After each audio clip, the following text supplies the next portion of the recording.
People see me and they get confused because people don't think you should be able to stand up from a wheelchair that's an electric wheelchair. People usually assume that I'm paralyzed, and I'm not. I have a genetic disorder called Ehlers-Danlos syndrome. My collagen's faulty, and the way they describe it is most people's collagen is like a rubber band, so you can stretch it and it goes back into its normal place. And over time, it will get stretched out, but that takes time. Mine is like silly putty. It stretches out and it stays there. So that's why my body is falling apart. I was diagnosed my freshman year of high school. It took a long time because of how rare it is and how hard it is to diagnose. The entire time I was in high school, we weren't exactly sure what my future looked like. And so I made little goals. Like, I wanted to live to my 16th birthday because I wanted a sweet 16 and I wanted to get my driver's license really bad. But once I made it, it was, what do I do next? And so then I decided I wanted to walk at graduation for high school. And by my junior year, I knew I should probably take the ACT because it's like, if I make it past graduation, I should go to college. So I took it, and my senior year, I started looking at colleges, and I ended up coming on a school group tour of Northwest. I loved it. I loved the look of the campus, the feel of the campus, how friendly everyone was, and how engaged everybody was, and knowing who you were and what you wanted to do with your life. And that was just amazing to me. So I knew that moment on the way home that I wanted to go to Northwest. I didn't care how long it was going to be, I just wanted to be there after I graduated. And that's where my journey began, at Northwest. It was hard to stay in school, but it was something that felt normal to me and that was consistent and that I could count on to not change. And so I used that to get through things in life. A lot of students take for granted their place here, and Whitney doesn't. She knows exactly what she's here for, even when she has no idea what she's here for. She knows she's here to learn, she knows she's here to experience, she wants to do it all. She's got that love for life that I think a lot of people honestly overlook, and she's had this ability she's developed to focus on that. It's amazing, really. While I've been at Northwest, I've been diagnosed with osteopenia, which is a mild form of osteoporosis, so I can easily break bones. I have been diagnosed with seizures. I started having seizures my second semester at Northwest. I just had all kinds of different other little health things popping up in my life, and it was hard because each time they'd ask me if I wanted to finish my semester or if I wanted to do an incomplete, and every time I was like, if I do an incomplete, I'm not coming back. So I need to finish, and I just need to do whatever I can do to finish. My friends have done so much for me medically, and just even keeping me together just as like a normal college student, helping me feel as quote unquote normal as possible. I'm heavily involved in the Baptist Student Union, and I absolutely love it there, and it is so much fun. We are such a family for each other and support each other, and it is great. It's had such a great community for me, and I really appreciate it. I have also gotten really involved in Wells Hall, and I love everyone here and all my friends I've made here, and it's just been a great experience getting to know people, meeting people. My friends are amazing, and just everyone, the staff here at Northwest, it's all amazing. All the professors, everybody. I met Whitney as one of our students as she was coming in for, I believe it was one of the communication classes, a core class or something dealing with her major. She stands out a little bit immediately to people because she's known as the girl in the wheelchair, which is ironic because she's not. She's so much more than that, and often she's not in or around the chair at all. It's an assistive device, and people kind of recognize her for that occasionally, and it's sad because she's such an amazing person for that to be a defining factor. They're there for me whenever I can't drive because of seizures, and they're there for me during my seizures, and they're there for me during every new thing and every new surgery and every new turn around a corner that I didn't see coming. So we were hanging out, and like the fire alarm had gone off, so we'd gone out and we came back in.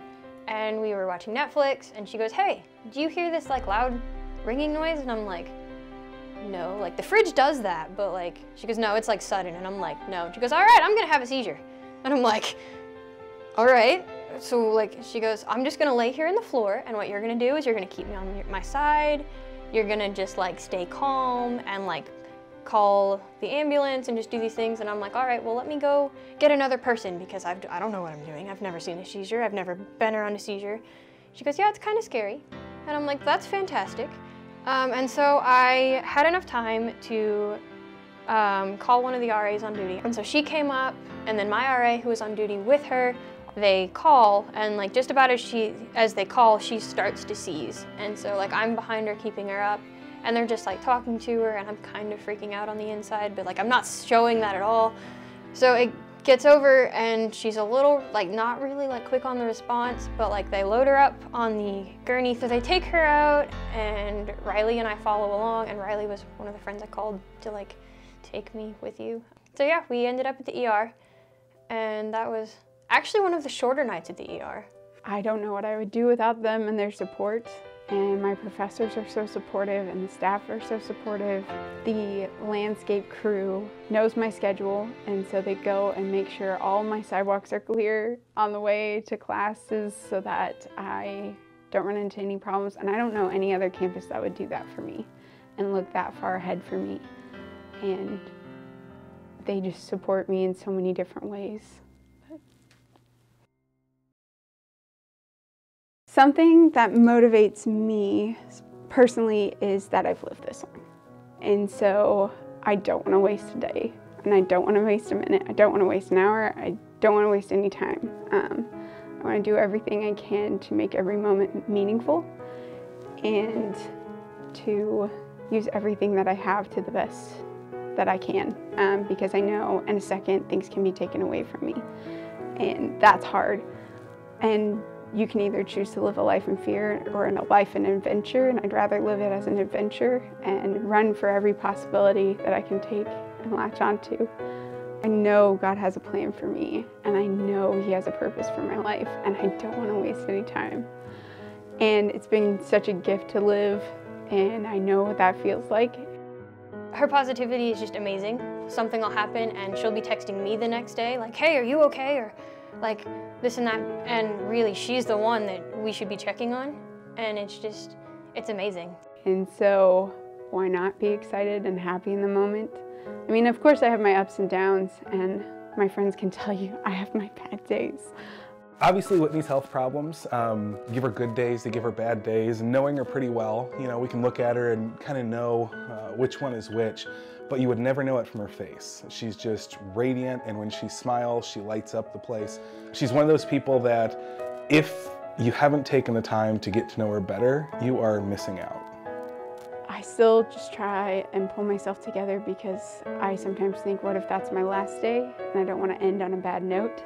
And so then that makes me smile and just think, you know, even the bad days, I can learn from them and learn from the experiences and learn from the people involved. It'll help me grow as a person, and I love smiling. And I think God really helps me with that, and knowing that God has a plan for my life and that there is a purpose and that He knows what's happening, even though my doctors don't always. That just gives me the motivation to keep pushing and keep moving forward. So my favorite Bible verse is 2 Corinthians 4:16 through 18, and it says, "Therefore we do not lose heart. Though outwardly we are wasting away, yet inwardly we are being renewed day by day. For our light and momentary troubles are achieving for us an eternal glory that far outweighs them all.